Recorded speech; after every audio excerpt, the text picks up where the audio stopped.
Oi! Hoje eu quero conversar com você que é gravidinha, que acabou recebendo um resultado aí da glicemia, tá um pouquinho alto, um pouquinho acima do valor de referência, e a sua obstetra, o seu obstetra já pediu para você ter uma atenção com isso, né? É contigo que eu quero falar hoje. É muito importante a gente ter ideia do que acontece com a gente. Quem me segue aqui sabe que eu gosto que vocês compreendam como a doença acontece para que vocês consigam dominar a doença. Quem é meu paciente sabe disso também.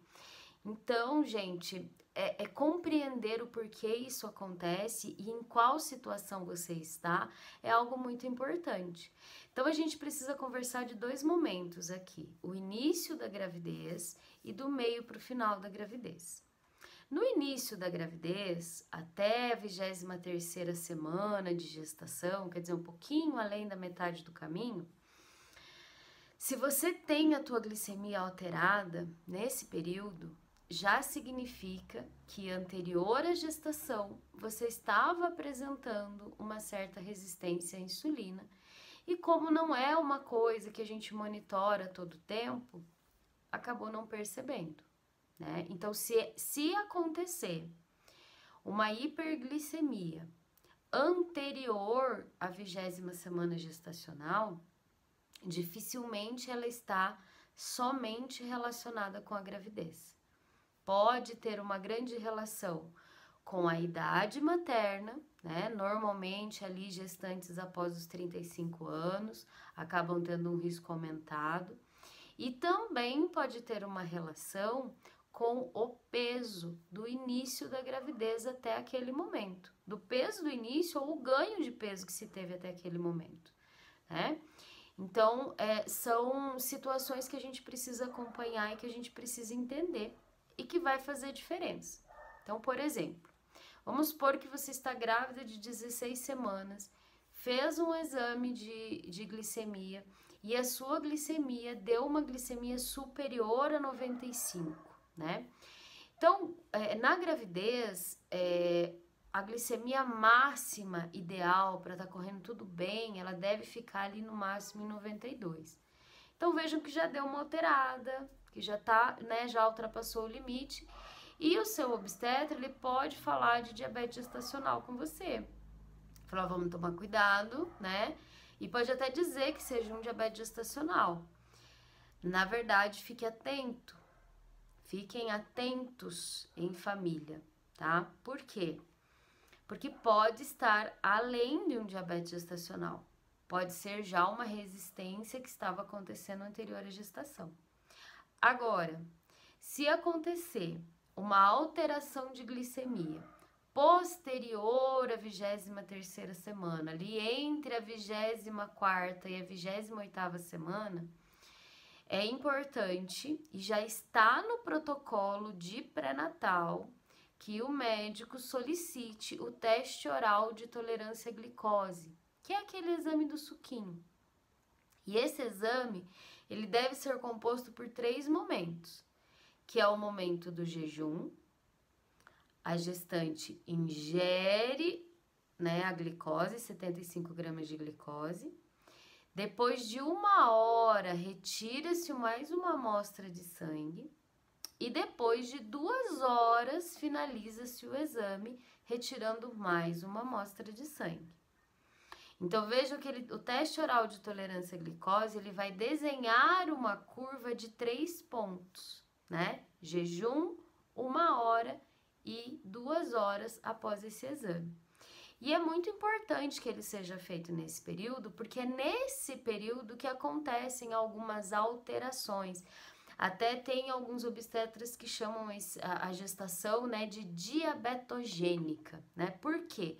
Porque existem algumas alterações de hormônios placentários que causam uma resistência à insulina, tá? Então, esses hormônios placentários vão fazer com que, naquele período de gestação, a mulher fique, do meio para o final, fique resistente à insulina que ela própria produz.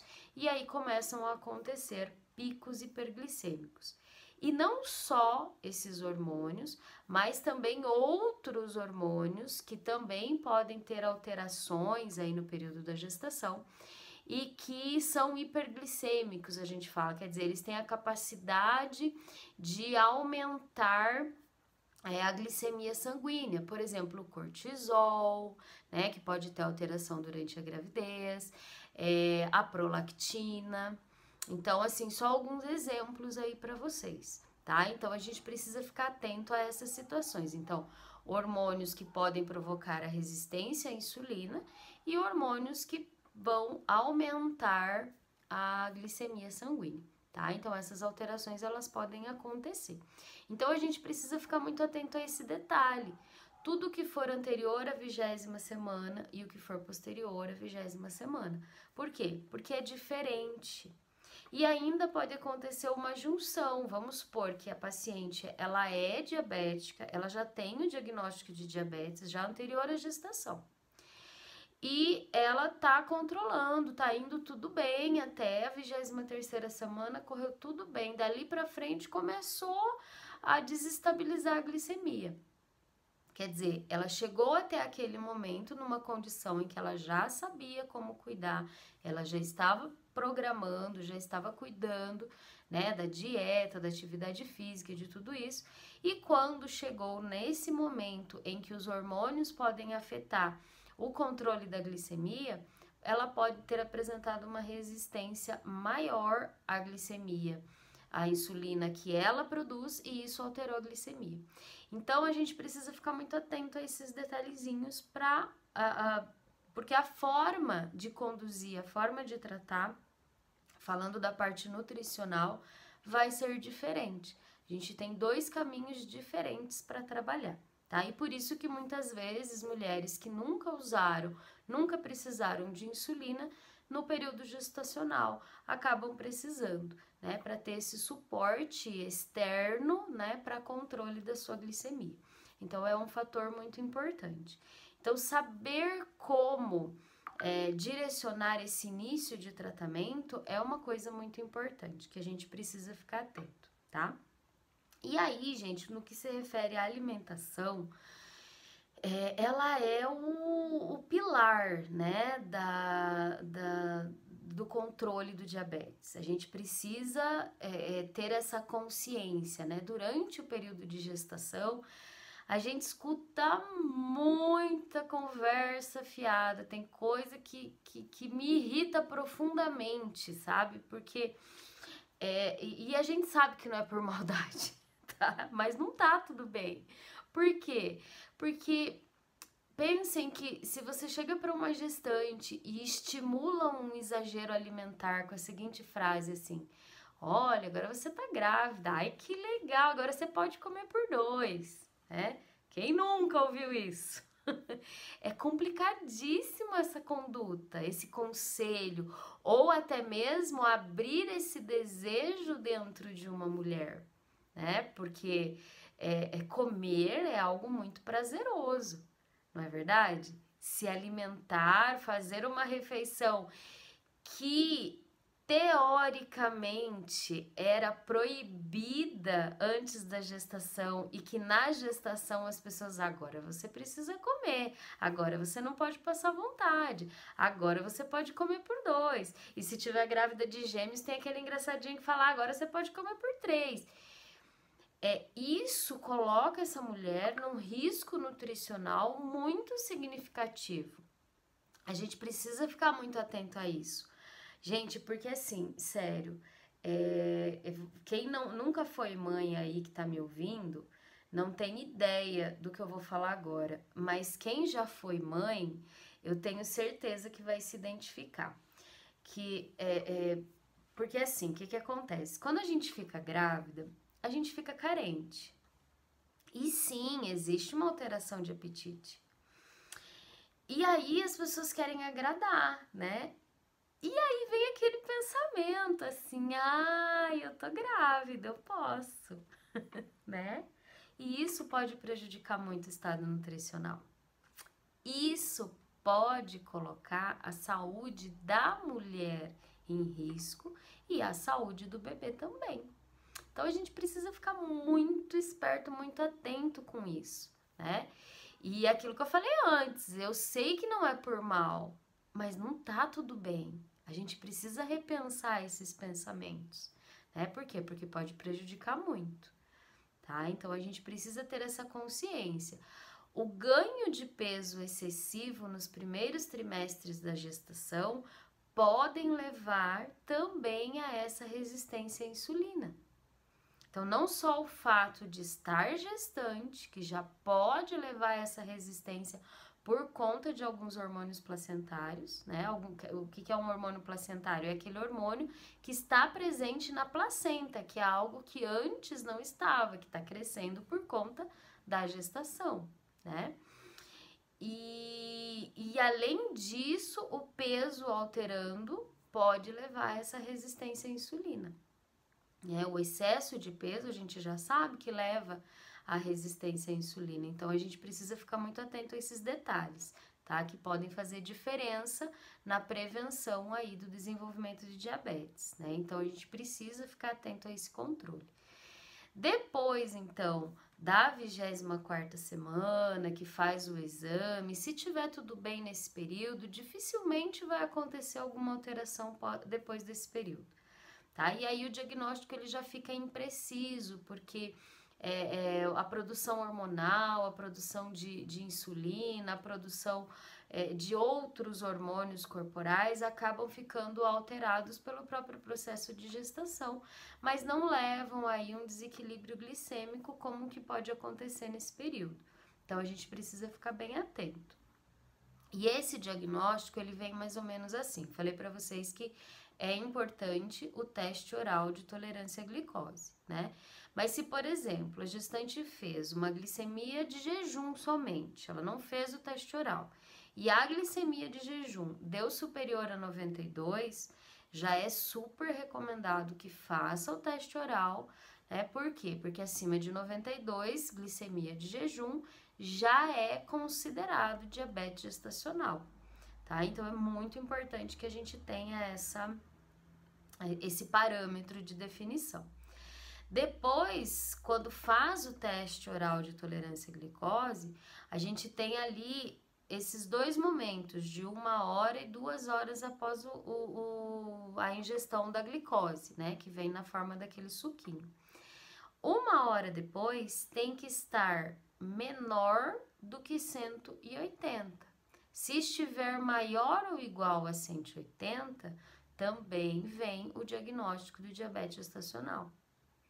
E 2 horas depois, se estiver maior ou igual a 153, é diabetes gestacional. Então, vejam que os parâmetros eles são um pouquinho diferentes quando a gente fala de um diabetes fora da gestação, né? Então, são valores diferentes para conduzir essa questão especial do período de gestação. Então, a gente precisa ficar muito atento a esses números. E não é assim, os 3 precisam estar alterados. Não, se, por exemplo, o de jejum estiver alterado e os outros 2 normal, diabetes gestacional. Se o jejum e 1 hora depois estiver normal e o de 2 horas é que está acima de 153, vem o diagnóstico de diabetes gestacional também, né? Se acontecer de 2 horas depois tá normal, o jejum tá normal, mas 1 hora depois ficou acima de 180, também precisa ter uma atenção, tá? Então, esses são valores que já colocam o diagnóstico de diabetes gestacional para essa mulher. Então, a gente precisa ficar bem atento. E aí, gente, chegando o diagnóstico, a gente precisa pensar nessa base, nessa orientação com relação à alimentação e muitas vezes, se não conseguir fazer o controle com a alimentação, é muito importante que essa gestante também tenha um acompanhamento com o seu médico, com o endócrino, com o obstetra, porque provavelmente precisa utilizar a insulina também. Então, esse é o protocolo durante a gestação. Por quê? Porque quando acontece uma alteração glicêmica na gestação, já sabe-se que é por conta dessa resistência à insulina. Então, ela precisa de um up, precisa de um suporte externo para dar esse auxílio, né? Então, é muito importante isso. E pensando aí na saúde materna e na saúde do bebê, tá? Os dois podem ter um comprometimento por conta dessa alteração de glicemia. Então, é muito importante esse monitoramento, é muito importante o diagnóstico e a orientação, tá? Então, assim, falando especificamente da alimentação agora, o que a gente precisa pensar? Na gravidez, a gente tem ali os períodos de estímulo de digestão e de reserva de nutrientes na placenta. Então, a gente sabe que quando a mulher ela se alimenta, ela passa pelo processo metabólico de digestão. Esse processo metabólico de digestão vai levar nutrientes para aquilo que ela precisa e também vai levar nutrientes até o bebê, então, através da placenta. Então, o que acontece é que essa placenta, ela tem uma reserva e ela vai distribuindo esse nutriente para o bebê até que a mãe se alimente novamente, essa reserva aconteça novamente e o bebê continue recebendo de forma contínua esses nutrientes. Se a mãe se alimenta bem, isso funciona tudo bem. Se a mãe não se alimenta bem, ou se a sua glicemia fica muito elevada, vai chegar para o bebê também um reflexo disso, né? Então, para o bebê chega também, inclusive, o excesso de glicemia. Aí isso compromete o desenvolvimento e é como se deixasse o bebê dependente dessa glicemia elevada, né? É como se ele costuma, porque assim, o que a gente tem que pensar? A mãe é que tá com a resistência à insulina. O bebezinho que tá se desenvolvendo ali tá zero bala.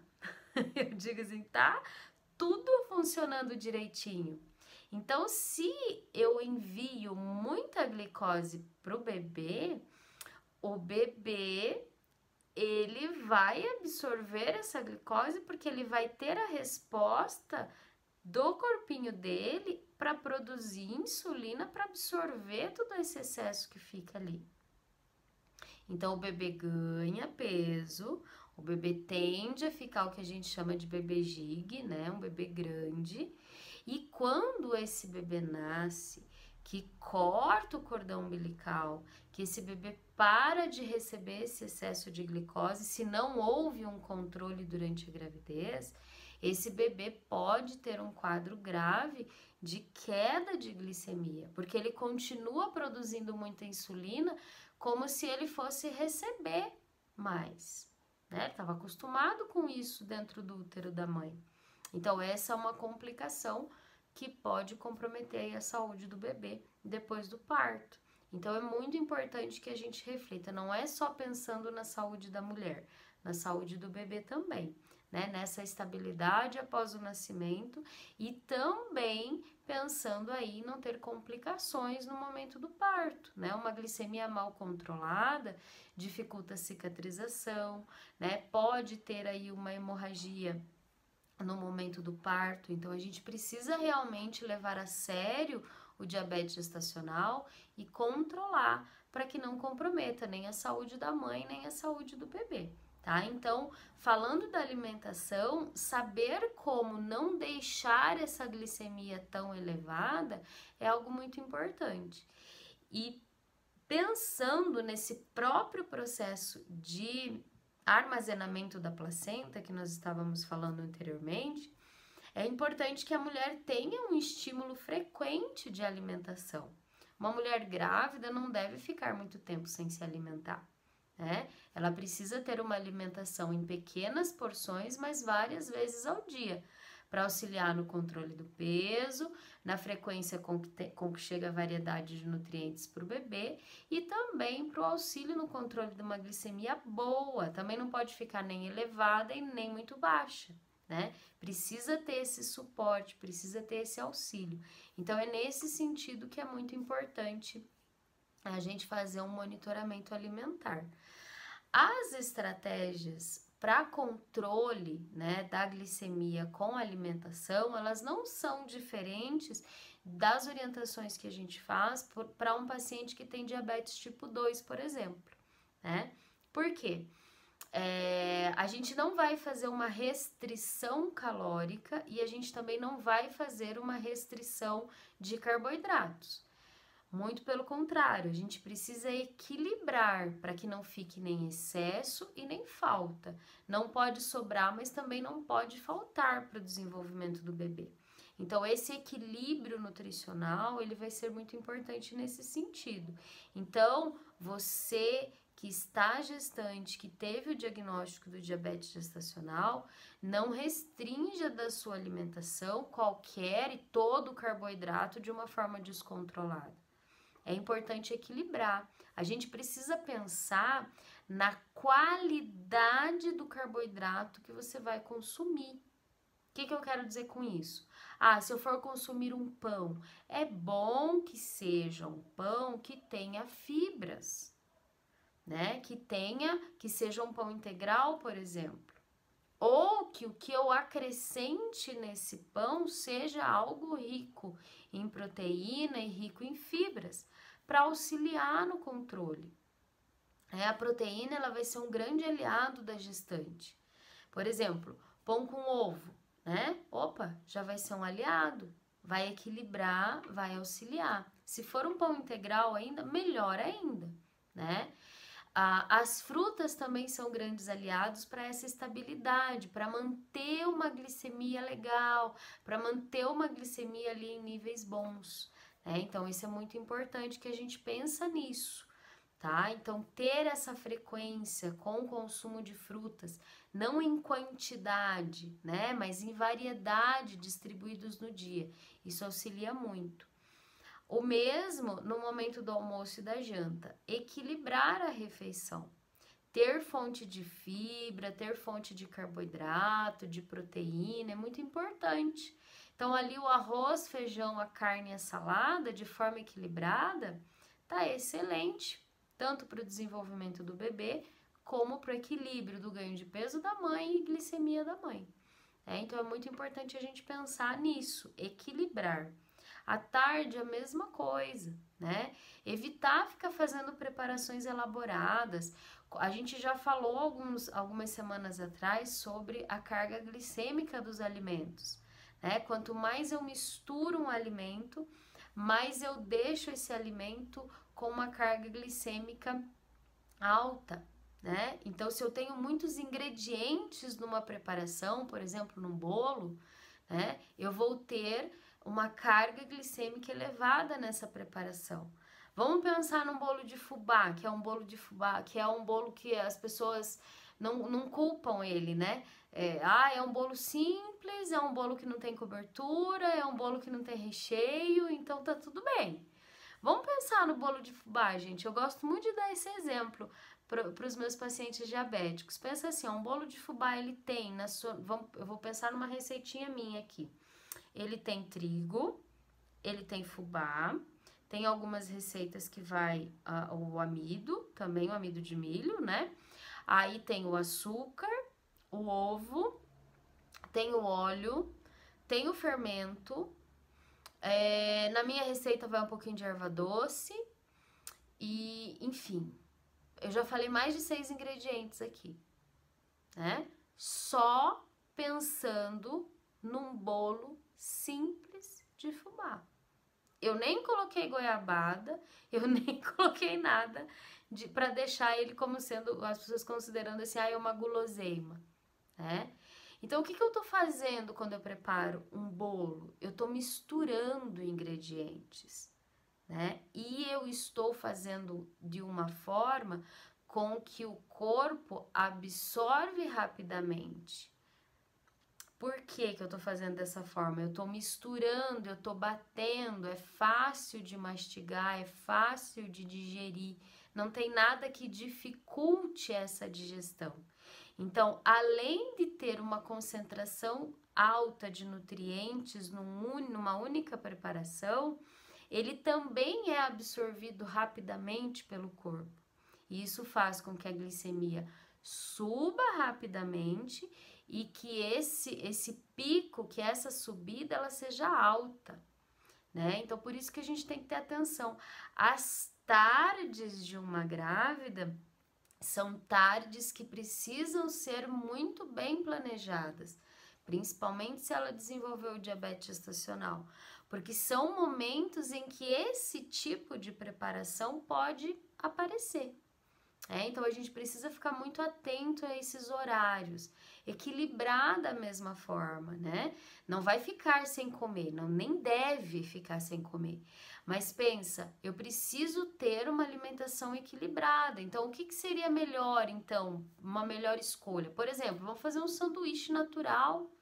Pega ali pão integral ou pão branco mesmo, mas que tenha um tomate, que tenha o alface, né? Que você faça ali uma proteína, pode ser um frango desfiado, pode ser um atum, pode ser um peixe grelhadinho, mas que tenha esse equilíbrio, proteína, vegetais e carboidrato.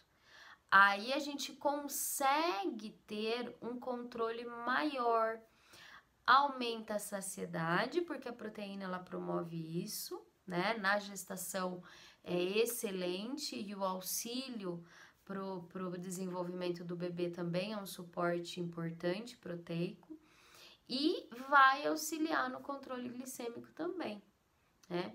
E pensando no jantar, a mesma coisa do almoço, né? Não deixar de consumir o jantar, evitar de fazer trocas, porque normalmente a troca que é feita para substituir o jantar, ela é uma troca desequilibrada.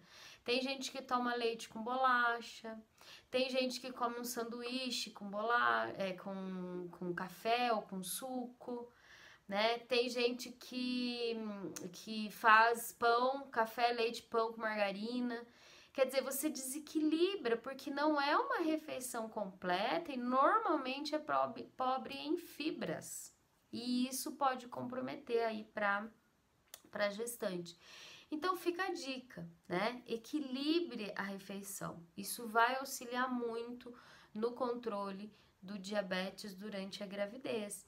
E sempre que possível, tenha um nutricionista ao seu lado, né? Se você recebeu o diagnóstico de diabetes gestacional, é muito importante que você tenha esse suporte, não só médico, não só do endocrinologista, mas também esse suporte com o nutricionista para equilibrar, para pensar aí na tua necessidade, não só no sentido de controlar a glicemia, mas também de auxiliar no controle do peso, né? Nessa questão de saciedade.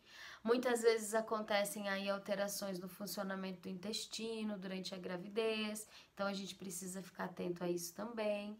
Então são detalhes que o nutricionista pode te auxiliar a manter esse equilíbrio de uma forma segura, de uma forma tranquila, sem comprometer a sua saúde como mulher e muito menos a saúde do bebê, né? Então a gente consegue colocar esse equilíbrio na sua rotina, no seu dia a dia, para esse auxílio real mesmo do que precisa acontecer no diabetes gestacional. Então, a gente precisa ter essa atenção, precisa haver esse olhar diferenciado, né, nesse momento. E uma coisa muito importante que eu preciso passar para vocês e que é importante que todas as mulheres que receberam um diagnóstico de diabetes gestacional, elas precisam saber disso e elas precisam ficar atentas por uma vida. Por quê? Se uma mulher que teve diabetes gestacional após o parto não cuidar da alimentação, né? Ter uma alimentação pobre em fibras, que quase não consome vegetais, com excesso de açúcar, excesso de carboidrato refinado, e que ela não conseguiu ficar num peso, não conseguiu voltar o peso de antes da gravidez, ainda às vezes até ganhou um pouco mais de peso, essa é uma mulher com um risco muito elevado de desenvolver o diabetes tipo 2, né, que é essa resistência à insulina, no decorrer dos anos. Então, é importante que a gente fique atento. Se eu recebi um diagnóstico de diabetes gestacional, eu preciso ficar atento após o parto, né, por uma vida, para prevenir que essas complicações aconteçam, né? Quem me acompanha aqui sabe, eu sempre coloco isso. Ter diabetes não é algo simples, né? Ser um diabético não é algo simples. A gente precisa prevenir que isso aconteça. E se tem meios, se tem formas possíveis e viáveis de se fazer isso, é importante que elas sejam efetivas na sua rotina, né? Então, você que está gestante, que recebeu esse diagnóstico, fique atenta, porque a probabilidade é muito alta se não houver o cuidado. Se houver o cuidado, fica tudo bem. Agora, se não houver o cuidado, a probabilidade de acontecer algo que possa comprometer a sua saúde é realmente muito grande. Então, a gente precisa ficar atento a isso. E qualquer dúvida, qualquer coisa sobre isso que eu pontuei aqui para vocês, vocês podem conversar aqui comigo, eu respondo, tá? Ou aqui, ou se vocês quiserem entrar no chat, tanto pelo YouTube, quanto pelo Instagram, ou pelo Face, fiquem à vontade, tá? Eu esclareço as dúvidas de vocês, certo? E aí, contem comigo. Até a próxima!